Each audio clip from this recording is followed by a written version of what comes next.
টাকিতে ফের ইছামতি নদীতে পূর্ণবয়স্ক কুমিরের দেখা মিলল। দেখতে পর্যটকদের ভিড়। নদীর চরে রোদ পোহাতে দেখা গেল কুমিরকে। উত্তর 24 পরগনা বসিরহাট মহকুমার টাকির পৌরসভার ভারত বাংলাদেশ সৈয়দপুর সীমান্তের ইছামতি নদীতে সাত সকালে কুমিরের দেখা মিলল। নদীর চরে রোদ পোহাতে দেখা গেল কুমিরকে। সেই দেখতে টাকিতে আসা পর্যটকদের ভিড় এবং মোবাইলে ক্যামেরাবন্দি করতে থাকে সেই পর্যটকরা। প্রায় 1 ঘন্টা চরে থাকার পর ইছামতি নদীর জলে চলে যায় সেই কুমির। হ্যাঁ, টাকিতে আমরা এই প্রথমবার টাকি ইছামতিতে আমরা কুমির দেখতে পেলাম। তো আমরা অনেকটা আনন্দিত, সেই সাথে আমরা বিস্মিত হয়েছি।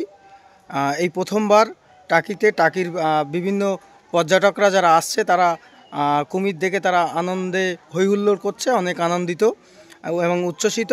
কিন্তু সেই সাথে সাথে একটা বিষয়, যারা মৎস্যজীবীরা রয়েছে, যারা নৌকায় করে মাছ ধরতে বার হন বা মৎস্যজীবী সম্প্রদায়ের যারা মানুষ, তারা কিন্তু এই বিষয়টা নিয়ে তারা ভীত সন্ত্রস্ত, তারা অনেক ভয়ের মধ্যে রয়েছে।